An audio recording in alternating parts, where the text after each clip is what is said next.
Boys are bored, aimless. After that hectic session, let's relax now over a cup of coffee and a bite to eat.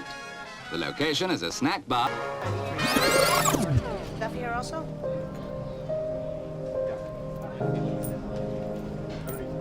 Oh, okay. 2 cents change. Thank you.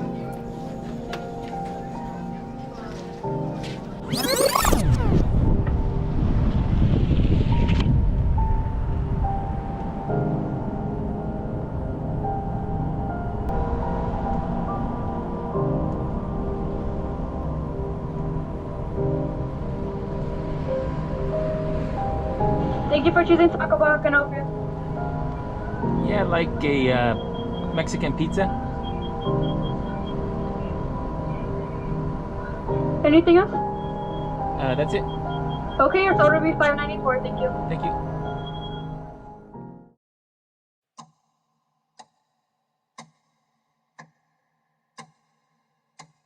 In an age defined by digital data and endless connectivity, the pulse of human life is quietly shifting. Today, we explore a world where technocratic ideals often eclipse the messy, beautiful chaos of being human. Got sweatshirt from mommy. Anya, be quiet. Got a jacket from great grandma and grandpa. See? Yay! Good you got yay!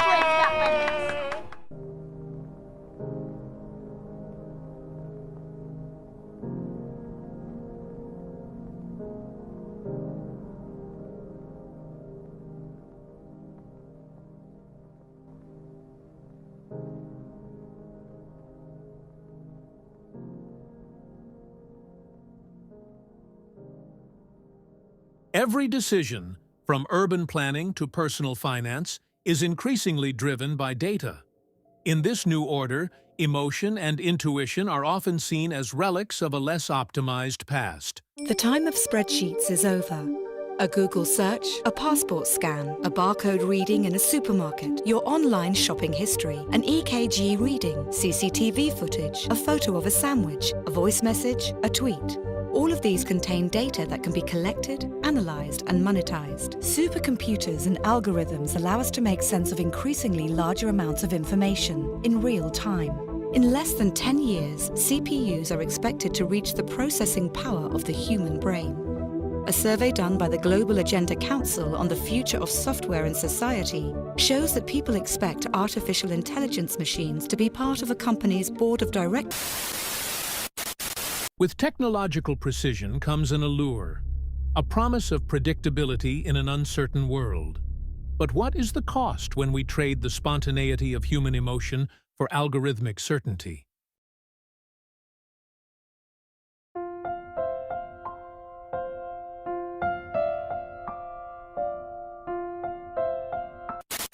I think it's a really exciting moment in data and data collaboration. One of the concepts that I'd like to talk about that's a little bit different but supports Kim's notion of the difficulty around absorbing the data and analyzing the data is that there is this gap. We call it an information inequality gap, but it's basically the difference between the data haves and the data have-nots. There is a bifurcation of organizations who are able to build quickly to take advantage of all that the data can provide for decision making, and those that can't. And so the area that we have really invested in. Long before digital signals took over, our lives were defined by tangible interactions and serendipitous moments, a handshake, a shared smile, the touch of a loved one. Our imperfections, our spontaneous emotions, and even our mistakes are what make us beautifully human. They are the brush strokes on the canvas of our lives, each one unique and irreplaceable. Yet, as our society leans ever deeper into the realm of the abstract worshipping ideas and data over lived experience, the textures that once defined our humanity risk being lost in the digital blur.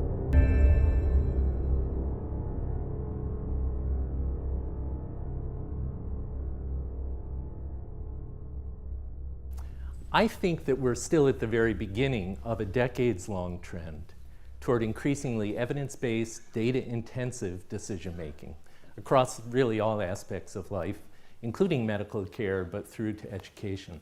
And machine learning applied to big data is what's driving this trend. One of the interesting developments in machine learning is a new class of software agent that learns continuously. For example, at Carnegie Mellon, we've developed our never-ending language learner, Nell, which is learning to read the web.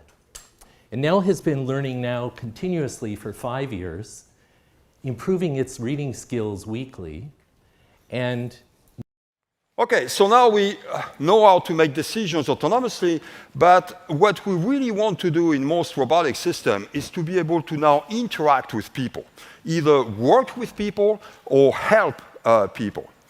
So that's the idea of interaction. What that entails is not just the robotics aspect or the AI aspect, but that entails understanding people, being able to understand their behavior, understand their intent, and be able to predict their intent. So for You know, Bill, there's something that I really love about the Windows 95. It's really cool, and it comes up right here. And okay, now what? It's okay. Now look there, the flying toasters. Look, see, they're toasters and they're flying. And then here comes the Brandon. And look at it, gobbling up. Let me show you something. Yeah, okay. Here. What? Okay. Huh? Wow. Cool.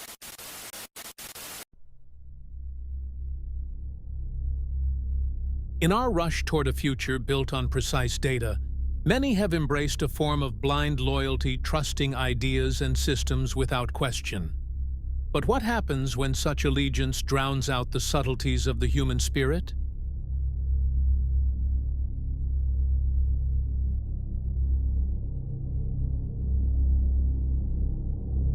The more we elevate data and algorithms, the more we risk eroding the very human connections that bind us. In our pursuit of perfection, we may inadvertently marginalize the imperfect, unpredictable beauty of life.